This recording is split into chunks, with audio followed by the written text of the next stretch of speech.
यो सरकारले सम्पत्ति छानबिन गर्ने भनेको छ, तपाईँ चाहिँ तयार हुनुहुन्छ कि नै भने? किन गर्नु ल? बदमासी गर्ने मान्छे पो आतिन्छन्, डराउँछन्। जसले एक पैसा घुस खाएको छैन कोही छ?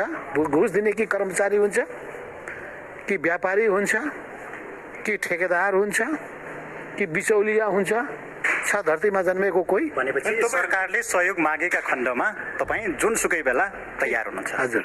तपाईहरुलाई पनि त विभिन्न भ्रष्टाचारका मुद्दाहरूमा नाम जोडेर काण्डको रूपमा तपाईहरुलाई लिइन्छ। यहाँ आफैलाई पनि पतञ्जलिको जग्गा प्रकरणको नाममा आरोप लगाइन्छ। पतञ्जलिको थाहा छ के हो? हैन, यो त के भयो? के मलाई बताइदिनुहोस् त ल। हैन, हजुरको नाम बुझेको छ, त्यो हामीलाई थाहा बुझ्नु के हो यो? अब यस्ता कुराहरूले तपाईँ पतञ्जलिको केस भनेको एउटा आध्यात्मिक योगसँग जोडिएको संस्था हो। त्यो संस्थाले आयुर्वेदिक कलेज खोलेको छ, आयुर्वेदिक क्याम्प चाहिँ त्यसपछि अस्पताल खोलेको छ, योग ध्यान केन्द्रहरू खोलेको छ। यी सबै कामको निम्ति उनीहरूले नेपालमा आफ्नो सङ्गठन भनौँ संस्था विस्तार गर्न खोजे। जग्गा उनीहरूले लिए र जग्गाको हदबन्दी भन्दा बढी जग्गाको माग गरे। हदबन्दी भन्दा बढी जग्गा दिन नेपाल सरकारसँग, नेपालको मन्त्री परिषदसँग अधिकार छ। उनीहरूलाई एक टुक्रा पनि सरकारी जग्गा दिएको छैन। यो चाहिँ कानुनी अधिकारको प्रयोगले दिएको हो। त्यसो भए एक टुक्रा पनि सरकारी जग्गा दिएको छैन। जति जग्गा लिएका छन् उनीहरूले निजी जग्गा किनेका छन्, सरकारलाई राजस्व पुरै बुझाएका छन्।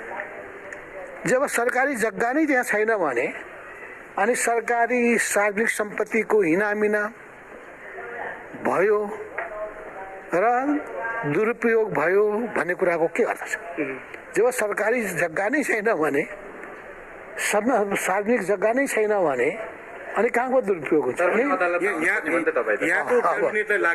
केपी ओली राख्ने अनुमति दियो, यो चाहिँ दबाब प्रभावमा पर्यो भन्ने होइन। सुनाइदियो, म त्यहाँ बिहाका प्रधानमन्त्रीले बोलेका सबै प्रधानमन्त्रीले के भनेका छन् भने तपाईँ आउनुहोस् नेपालमा। त्यसमा बालकृष्ण आचार्यले त नेपाललाई माया गरेर यो मुनाफा हामीलाई एक पैसा पनि चाहिँदैन, यो नेपाल र नेपाली जनताको हितमा प्रयोग हुनुपर्छ भनेर सरकारको राजस्व पनि सबै बुझाएका छन्। तपाईँहरूलाई प्रलोभनमा पारेर अथवा दबाबमा पारेर त्यो हदबन्दी भन्दा बढी जग्गा राख्ने अनुमति किन रामदेवले चाहिँ त्यस्तो गर्नुहुन्छ तपाईँलाई लाग्छ? हैन, आरोप त्यो लागेको छ। छैन। पैसा खाएको भने चाहिँ त्यहाँले खाएको छैन। भ्रष्टाचार गरेको